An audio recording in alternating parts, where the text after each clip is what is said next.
Naquela tarde de céu cor de chumbo, o pequeno Leon soltou um gemido fraco, quase sufocado pelo barulho da chuva que açoitava a capa de plástico velha, enquanto seu pai, Elias, encarava o rastro de destruição na beira do barranco e percebia que o destino tinha acabado de colocar a vida de seu maior inimigo em suas mãos calejadas. O que você faria se o homem que roubou o seu futuro, que destruiu seus sonhos e o deixou na miséria, estivesse morrendo aos seus pés e você fosse a única pessoa no mundo capaz de ouvir seus gritos de socorro?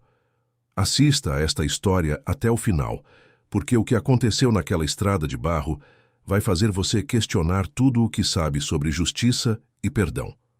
Depois, me conta aqui nos comentários, dando uma nota de 0 a 10 para o que o Elias decidiu fazer.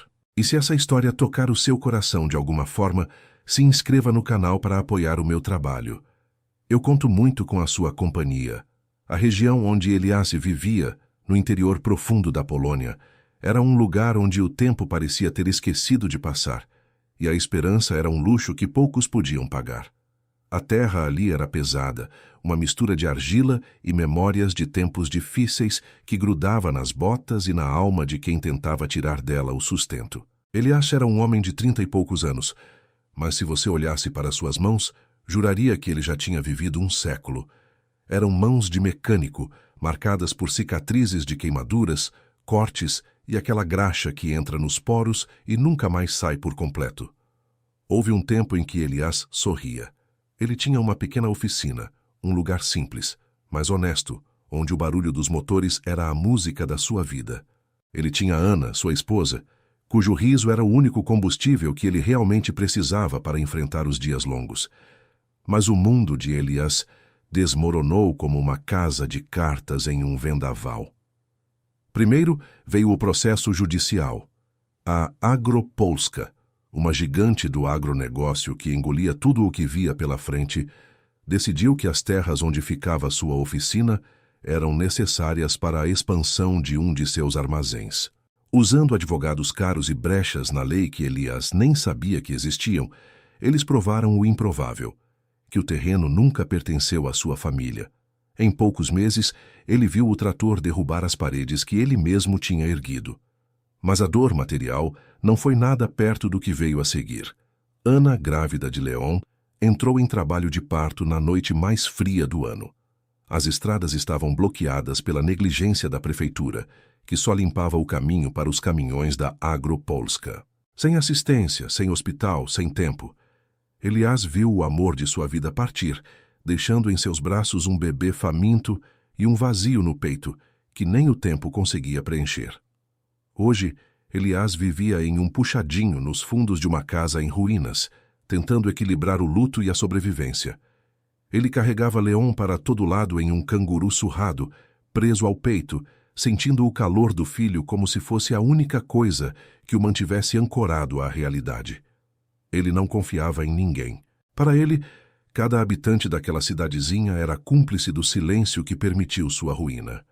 O único objeto que ainda o conectava a um passado de dignidade era um pequeno chocalho de prata que Leon segurava com força. Era uma joia de família, herança de Ana, que Elias se recusava a vender, mesmo quando a barriga roncava e o frio passava pelas frestas das paredes. Aquele chocalho não era um brinquedo. Era a prova de que eles tinham vindo de algum lugar, de que eram alguém, apesar de o mundo tentar dizer o contrário. Mas a vida tem maneiras estranhas de testar um homem.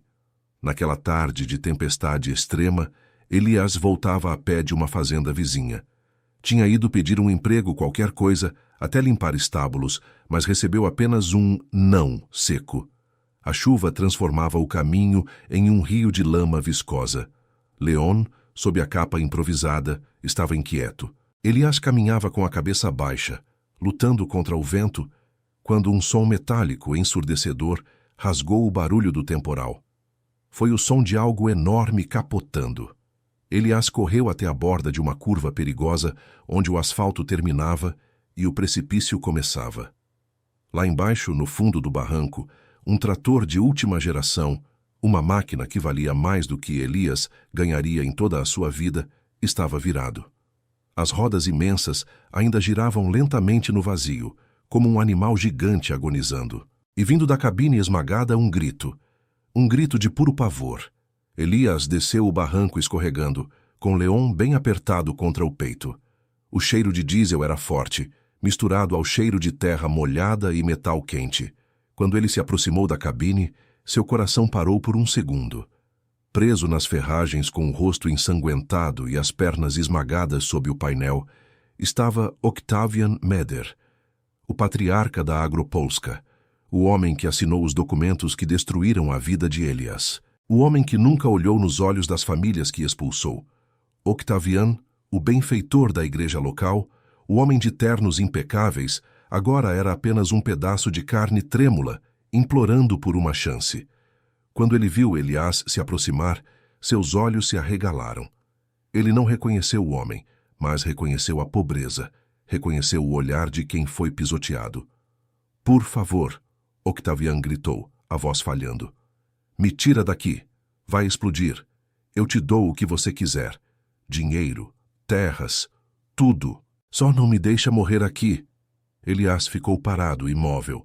A chuva lavava o rosto de Leon, que começou a chorar. O som do choro do bebê pareceu ecoar dentro da alma de Elias, misturando-se aos gritos de Octavian. A justiça divina estava ali, diante dele. Bastava dar as costas. Bastava subir o barranco e continuar sua caminhada. Em poucos minutos, o vazamento de combustível encontraria uma faísca ou o calor do motor, e Octavian Meder seria apenas uma lembrança carbonizada. Ninguém saberia que Elias esteve ali. Seria o fim do pesadelo. Mas Elias olhou para as próprias mãos. Mãos de mecânico. Mãos que sabiam como consertar coisas quebradas, não como deixar o mundo se quebrar ainda mais. Ele olhou para Leon. Que tipo de homem ele seria se ensinasse ao filho que o ódio é mais forte que a vida? Mas o ressentimento era como um ácido, queimando por dentro. "Você sabe quem eu sou?" Elias perguntou, a voz baixa, quase sumindo no vento. Octavian só conseguia soluçar. Ele não sabia. Para ele, Elias era apenas mais um número, mais um obstáculo removido, mas ele sentia o perigo. "Eu não sei, mas eu te imploro, pelo amor de Deus, pelo seu filho." A menção ao filho fez Elias reagir.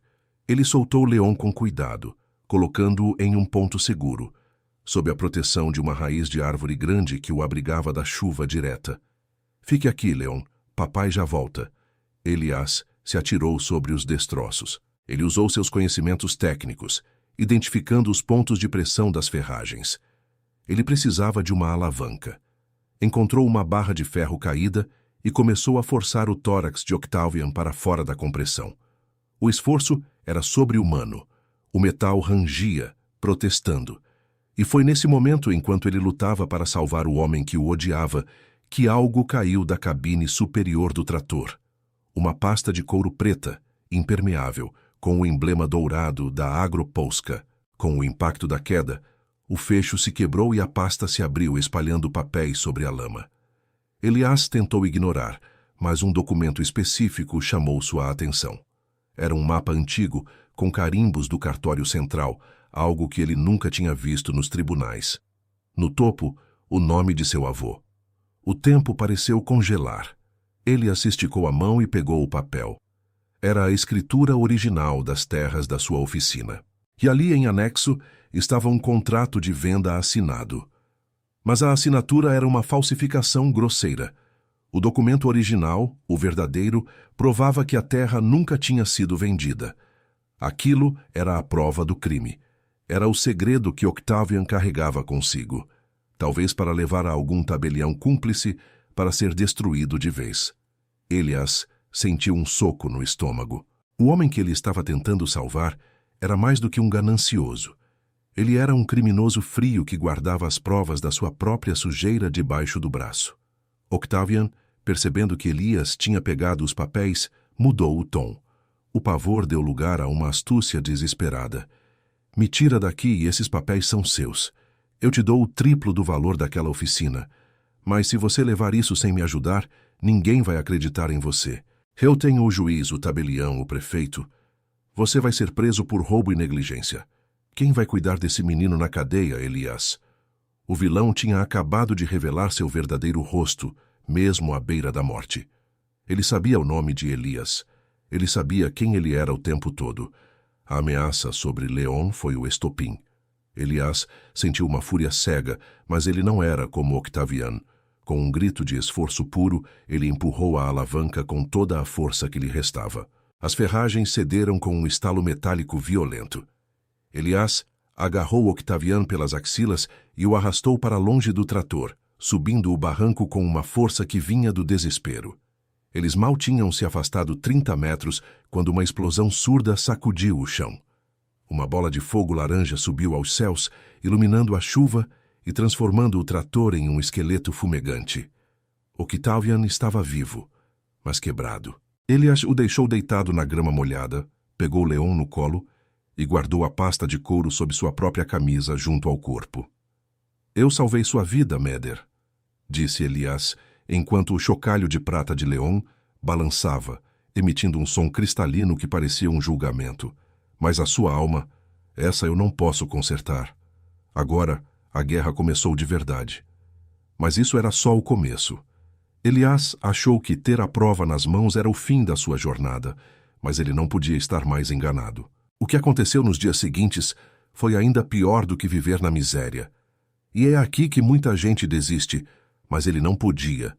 Ele agora tinha um alvo nas costas e um segredo que poderia derrubar todo um império, ou enterrá-lo junto com seu filho. O que você faria no lugar de Elias? Guardaria o documento e fugiria, ou enfrentaria o homem mais poderoso da região, sabendo que ele conhece o seu ponto fraco? A decisão que ele tomou a seguir mudou a história daquela cidade para sempre. A chuva não dava trégua, transformando o caminho de volta em uma provação de resistência. Elias caminhava com o corpo curvado, protegendo o pequeno Leon como se o seu próprio peito fosse um escudo contra a fúria do céu. Por baixo da camisa, a pasta de couro de Octavian Meder queimava contra sua pele, não pelo calor, mas pelo peso do que representava. Cada passo na lama era um lembrete de que ele não era mais apenas um mecânico arruinado. Agora, ele era um homem que carregava uma bomba-relógio. Quando finalmente chegou ao pequeno puxadinho nos fundos daquela casa, caindo aos pedaços, o silêncio da noite foi quebrado apenas pelo som dos seus dentes batendo de frio. Ele entrou, trancou a porta com a única tranca que ainda funcionava e, antes de qualquer coisa, cuidou de Leon. O bebê estava trêmulo, mas silencioso. Elias acendeu o fogão a lenha improvisado com alguns gravetos secos que tinha guardado e aqueceu um pouco de água. Enquanto enrolava o filho em um cobertor de lã desgastado, o chocalho de prata de Leon caiu no chão, produzindo um som metálico que ecoou nas paredes descascadas. Elias o pegou, limpando a lama do objeto com o polegar. "Nós vamos ficar bem, Leon", murmurou ele, embora sua própria voz soasse como uma mentira aos seus ouvidos. Mas havia algo naquela criança que ele não conseguia entender. Leon o observava com olhos profundos, como se soubesse que a vida deles tinha mudado para sempre naquele barranco. E isso era só o começo. Com Leon finalmente aquecido e dormindo, Elias aproximou-se da única mesa da casa. Ele abriu a pasta de couro com mãos trêmulas. O conteúdo era mais devastador do que ele imaginara. Não eram apenas mapas, eram registros detalhados de cada família que a Agropolska tinha expulsado. Havia notas à margem, escritas com a caligrafia elegante e fria de Octavian, descrevendo as fraquezas de cada morador. Dívidas no banco, problemas de saúde, filho desempregado. O que ele viu em seguida o deixou em choque. Entre os papéis, havia uma certidão de óbito de um antigo tabelião da cidade que havia morrido em circunstâncias estranhas anos atrás. Anexada a ela, uma carta escrita à mão, onde o homem confessava ter sido coagido a registrar assinaturas falsas em troca da segurança de sua família. As peças do quebra-cabeça estavam ali, espalhadas sobre a mesa de madeira manchada de óleo. Elias percebeu que a Agropolska não era apenas uma empresa. Era uma organização criminosa que operava sob o manto da legalidade. Mas o que um mecânico sem recursos poderia fazer contra um império que tinha juízes e políticos no bolso? Ele sabia que, se levasse aquilo à polícia local, os papéis desapareceriam antes mesmo de ele sair da delegacia. Ele precisava de alguém em quem pudesse confiar, alguém que a cidade ainda respeitasse, mas que estivesse fora do alcance de Meder. Foi então que ele se lembrou da senhora Danuta. A senhora Danuta tinha sido professora de história de quase todos na região. Hoje, ela vivia isolada em uma pequena casa cercada por livros e lembranças de um tempo em que a dignidade valia mais que o ouro. Ela tinha sido silenciada anos atrás, quando tentou denunciar o desvio de verbas escolares que beneficiava a família Meder. Desde então, ela era vista como uma velha excêntrica, mas Elias sabia que sua mente era tão afiada quanto uma navalha. Na manhã seguinte, antes mesmo do sol nascer, Elias enrolou Leon no canguru e partiu. Ele não seguiu pela estrada principal. Cortou caminho pelos campos de cevada, evitando ser visto. Quando chegou à casa da professora, ela já o esperava na varanda, como se soubesse que aquele dia chegaria. "Você tem olhos de quem viu o diabo, Elias", disse ela, servindo-lhe uma xícara de chá forte. Ao ver os documentos, o rosto da senhora Danuta empalideceu. Ela examinou cada folha com uma lupa, os dedos longos e finos tremendo levemente. "Isso aqui, Elias. Isso não é apenas papel. É a prova de que nossa cidade foi construída sobre uma mentira", sussurrou ela. Ela contou detalhes que Elias desconhecia. Como o pai de Octavian tinha começado o esquema, e como o filho tinha transformado a grilagem de terras em uma arte macabra. No entanto, enquanto eles conversavam, Elias sentiu um arrepio na nuca. Ele olhou pela janela e viu, ao longe, um SUV preto parado no final da estradinha de terra que levava à casa da professora. O veículo não tinha placas. O coração de Elias acelerou. Ele achou que estava seguro, mas não poderia estar mais enganado. Octavian Meder, mesmo em uma cama de hospital, já tinha movido suas peças. "Eles estão aqui", disse Elias, levantando-se e pegando Leon. A senhora Danuta manteve a calma. Ela caminhou até uma estante de livros pesada e acionou uma trava escondida. Atrás dos livros havia um pequeno cofre de parede.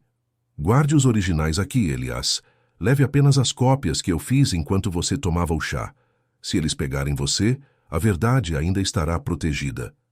Elias mal teve tempo de agradecer. Ele saiu pelos fundos da casa, entrando na mata fechada que margeava a propriedade. Poucos minutos depois, ele ouviu o som de portas de carro batendo e vozes rudes perguntando pela sua localização. A perseguição tinha começado de verdade, e o que aconteceu em seguida foi ainda mais assustador. Ele passou o resto do dia escondido em um galpão abandonado, sentindo o medo corroer sua fé. Leon, milagrosamente, permanecia em silêncio, agitando o chocalho de prata de vez em quando, um som que agora parecia um sinal de alerta constante. À noite, quando Elias tentou voltar para o seu puxadinho, ele encontrou o lugar revirado. Suas poucas roupas estavam rasgadas, os móveis quebrados e, na parede, uma mensagem escrita com graxa preta: "Devolva o que não é seu, ou o menino paga a conta." As lágrimas de ódio escorreram pelo rosto de Elias. Eles tinham tocado no seu único ponto fraco. Ele se sentia um fantasma, um pária na própria terra. Mas a dor se transformou em uma resolução fria. Ele não ia fugir. Ele olhou para o chocalho de prata na mão de Leon e lembrou-se de Ana. Ela tinha morrido por causa da ganância daqueles homens. Ele não permitiria que o futuro de Leon fosse roubado também. Mas como enfrentar um inimigo que está em todo lugar? Elias sabia que a força bruta não funcionaria. Ele precisava de um palco, um momento em que Octavian estivesse vulnerável, cercado por pessoas que ele não pudesse controlar completamente. E a oportunidade surgiu de forma irônica. A inauguração da nova ala do Hospital Regional, um evento que Octavian Meder usaria para limpar sua imagem após o acidente. O prazo estava correndo. Faltavam apenas 3 dias para o evento. Nesse meio tempo, os capangas de Meder começaram a cercar a senhorita. Danuta e Elias teve que se mover como uma sombra, dormindo em celeiros e se alimentando de restos. A cidade, alimentada por boatos espalhados pela assessoria de imprensa da Agropolska, começou a vê-lo como um louco, um aproveitador que estava tentando extorquir o grande benfeitor que ele mesmo tinha salvado. O isolamento era total. Até mesmo o dono da mercearia, que conhecia Elias desde pequeno, se recusou a vender leite para Leon. Não queremos problemas aqui, Elias. Devolva a pasta do Sr. Meder e peça perdão, disse o homem desviando o olhar. A solidão pesava mais que a fome, mas foi nesse momento de maior escuridão que Elias percebeu algo fundamental. A verdade não precisa de muitos defensores, ela só precisa de um que não se deixe quebrar. Mas será que Elias teria coragem de ir até o fim? O que você faria se todos estivessem contra você e a única coisa que restasse fosse a sua palavra contra o dinheiro de um império? Assista até o final, porque a reviravolta que está por vir vai mostrar que às vezes o maior segredo não está nos documentos, mas no coração de quem não tem nada a perder. Antes de continuarmos, me conta aqui nos comentários, de 0 a 10, que nota você dá para a coragem do Elias até agora? E se você quer ver o desfecho dessa luta épica, não esqueça de se inscrever no canal. Sua presença aqui é o que me motiva a contar essas histórias de superação. Elias passou a última noite antes da inauguração em uma velha oficina desativada, limpando as peças de um plano que poderia salvá-los ou condená-los para sempre. Ele olhava para Leon, que agora engatinhava pelo chão sujo, e sentia uma força que nunca soube que possuía. Ele não estava mais apenas lutando por terra. Ele estava lutando pela honra de todos os que foram silenciados. O que ele descobriu escondido naquela pasta, algo que nem a senhora Danuta tinha notado à primeira vista, mudaria o jogo completamente. Havia uma foto, uma simples foto antiga, que ligava o passado de Octavian a um segredo de família que ninguém ousaria mencionar. E é aqui que muita gente desiste de entender, achando que é apenas sobre dinheiro. Não é. É sobre sangue. Elias segurava a fotografia com as pontas dos dedos, tomando cuidado para não manchar o papel amarelado com a graxa que insistia em permanecer sob suas unhas. Na imagem, 2 homens sorriam diante de um trator antigo, muito diferente da máquina monstruosa que ele vira queimar no barranco. À esquerda, seu avô, Marek, com o rosto iluminado por uma esperança que Elias nunca conheceu. À direita, Janus Meder, o pai de Octavian. Eles não pareciam rivais, pareciam irmãos de armas. A senhora Danuta aproximou-se, seus olhos cansados brilhando com uma tristeza antiga. A Agropolska não nasceu do dinheiro, Elias. Ela nasceu de um pacto. Seu avô e Janus criaram uma cooperativa para proteger os pequenos agricultores da região. Era para ser um escudo contra a pobreza, mas Janus tinha outros planos. O que Elias descobriu em seguida o deixou sem ar. Documentos grampeados atrás da foto mostravam que a compra das terras da família de Elias não foi apenas uma fraude processual, mas uma traição de sangue. Janus tinha desviado fundos da cooperativa e usado o nome de Marek para garantir empréstimos que nunca foram pagos, levando o avô de Elias à ruína e, eventualmente, ao túmulo. Mas isso era só o começo. Octavian Meder não estava apenas seguindo os passos do pai. Ele estava apagando os rastros. Elias percebeu que sua oficina não foi tomada por necessidade de expansão, mas porque ele era o último herdeiro vivo que poderia, um dia, reclamar a verdade sobre a fundação da empresa. Ele não era apenas um mecânico pobre. Ele era uma ameaça viva ao legado de mentiras da família Meder. Eles vão vir com tudo agora, Elias, avisou a senhora Danuta, enquanto o som de um motor potente ecoava pela estradinha de terra. Eles não querem mais apenas os papéis. Eles querem o silêncio definitivo. O pânico tentou dominar Elias, mas o peso de Leon em seu peito serviu como uma âncora. Ele não podia se dar ao luxo de ter medo. Ele pegou a pasta, as cópias e o chocalho de prata, guardando tudo em uma mochila velha e impermeável. A fuga foi desesperada. Elias e a senhora Danuta saíram pelos fundos, rastejando entre os arbustos de groselha, enquanto as lanternas dos capangas de Octavian cortavam a escuridão da casa. Ele ouviu o som de vidro quebrando e o grito de frustração dos homens ao encontrarem o cofre vazio. Ele achou que o pior tinha passado, mas estava redondamente enganado. Nos 2 dias seguintes, Elias tornou-se uma sombra. Ele se escondeu em um antigo silo de grãos, um lugar frio e com cheiro de mofo, onde o único som era o vento assoviando pelas frestas do metal. Leon estava febril. O bebê choramingava baixo, um som que cortava o coração de Elias como uma faca. Ele não tinha remédios, não tinha leite fresco, apenas a água da chuva que conseguia coletar. O conflito interno o corroía. Se ele se entregasse, Meder prometera cuidar do menino. Mas que tipo de vida Leon teria sob as asas de um monstro? Foi nessa noite de agonia que Elias tomou a decisão que mudaria tudo. Ele não ia fugir para outra cidade. Ele ia para o centro do império. O prazo estava se esgotando. A inauguração da ala do hospital seria no dia seguinte. Era a sua única chance de ser ouvido por alguém que Octavian não pudesse silenciar. Ele usou o resto da bateria do seu celular antigo para enviar uma mensagem codificada para um contato que a senhora Danuta lidera, um promotor estadual conhecido por sua integridade inflexível, que estaria presente na cerimônia. Mas a escalada de tensão ainda não tinha atingido o topo. Enquanto Elias se preparava para sair do silo, ele viu as luzes da polícia local patrulhando a área. O delegado, um homem que crescera com Octavian, estava liderando as buscas. Eles não o procuravam como uma vítima, mas como um sequestrador. A rádio local, controlada pela Agropolska, espalhava a notícia de que Elias tinha roubado o bebê de uma suposta assistência social fictícia e estava armado. A cidade inteira agora era um campo de caça. Assista até o final, porque o que aconteceu quando Elias foi encurralado perto da ponte do rio Vistula vai fazer você perder o fôlego. Se você está gostando dessa jornada de coragem, me conta nos comentários. Você acha que o Elias deve confiar no promotor ou deve tentar resolver tudo sozinho? E não esquece de deixar seu like, isso ajuda muito a levar essa história para mais pessoas que precisam acreditar que a justiça ainda existe. Elias caminhava rente ao rio, a lama dificultando cada passo. O frio da noite polonesa era impiedoso, e ele sentia os pulmões arderem.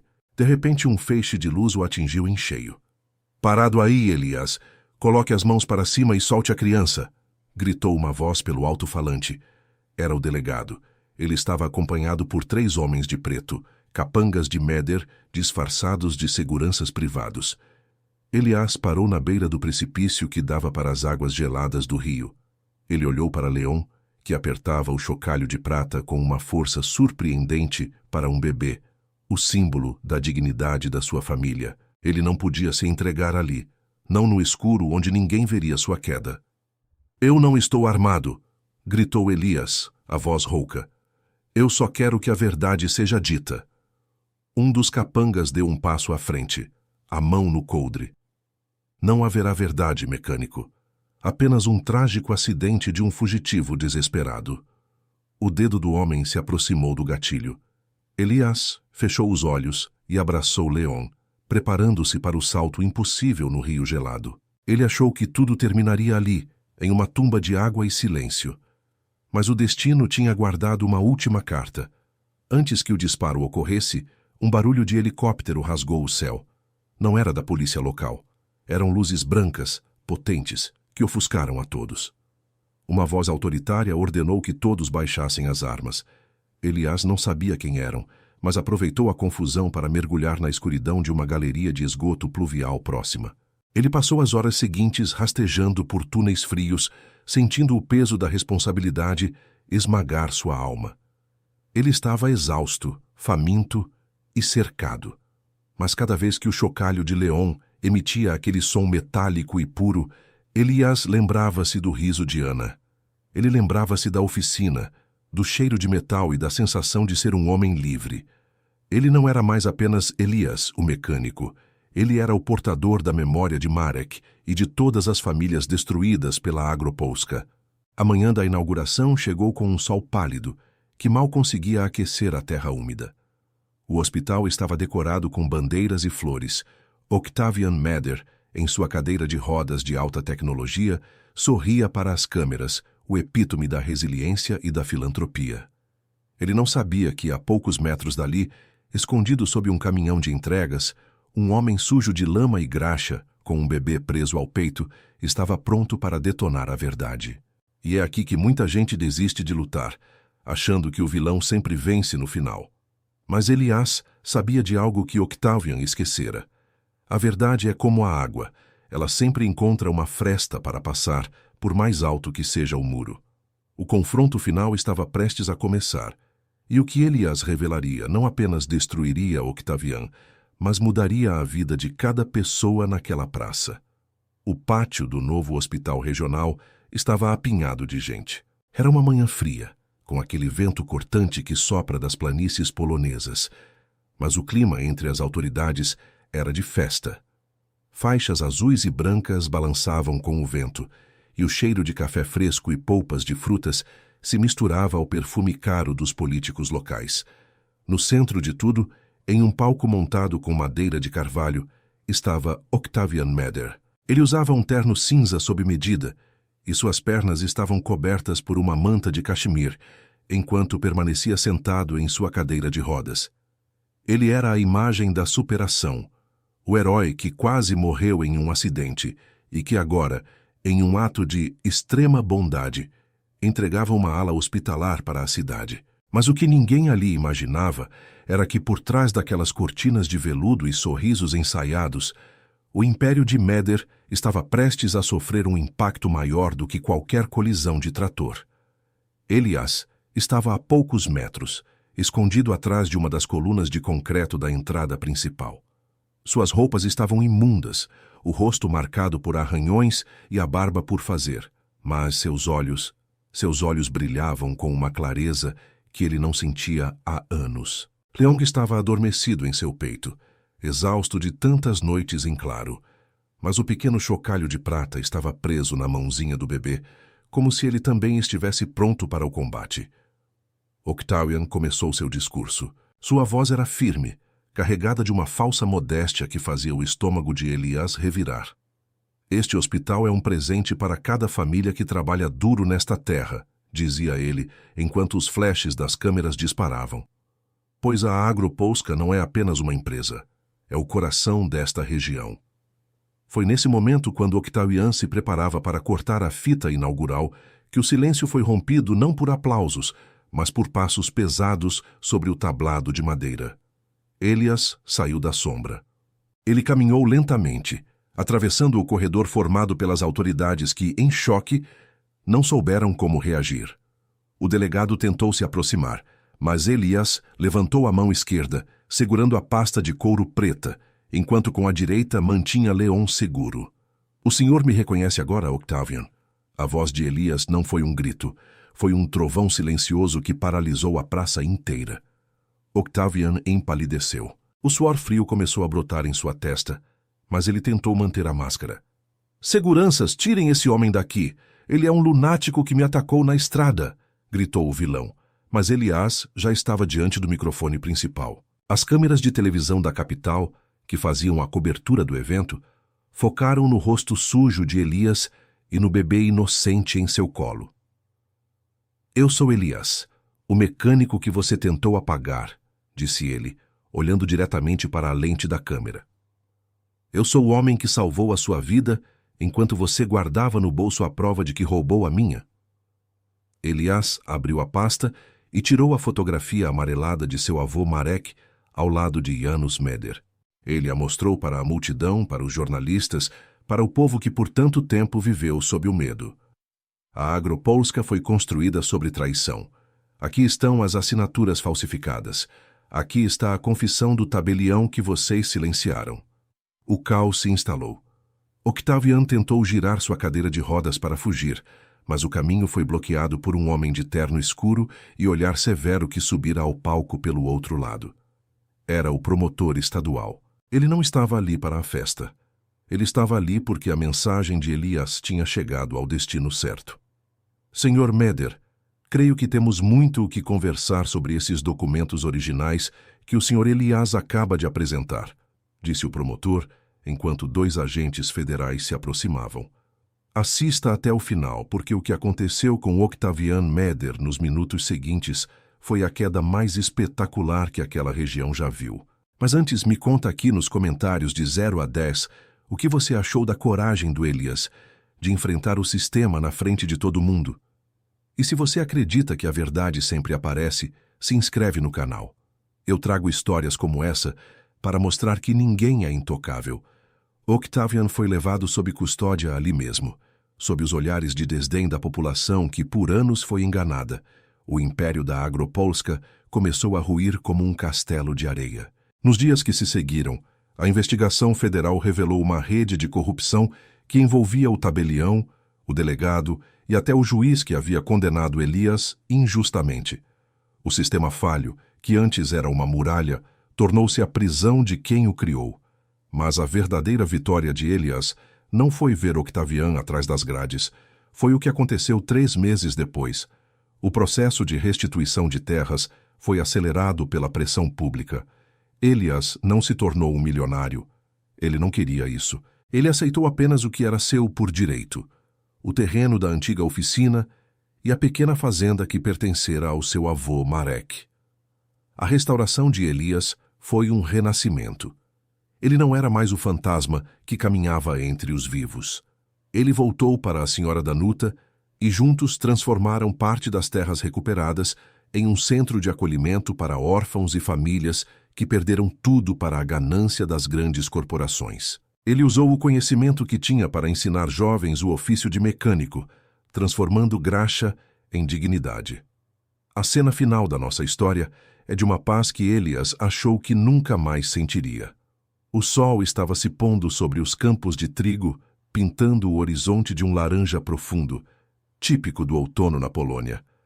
Elias estava na varanda de sua nova oficina, uma construção simples, mas sólida, com um cheiro reconfortante de metal e óleo lubrificante. Suas mãos estavam sujas de graxa, como sempre, mas agora aquela sujeira era o símbolo de um trabalho honesto. Ele limpou as mãos em um pano velho e pegou Leon no colo. O bebê, agora com quase 1 ano, já ensaiava os primeiros passos.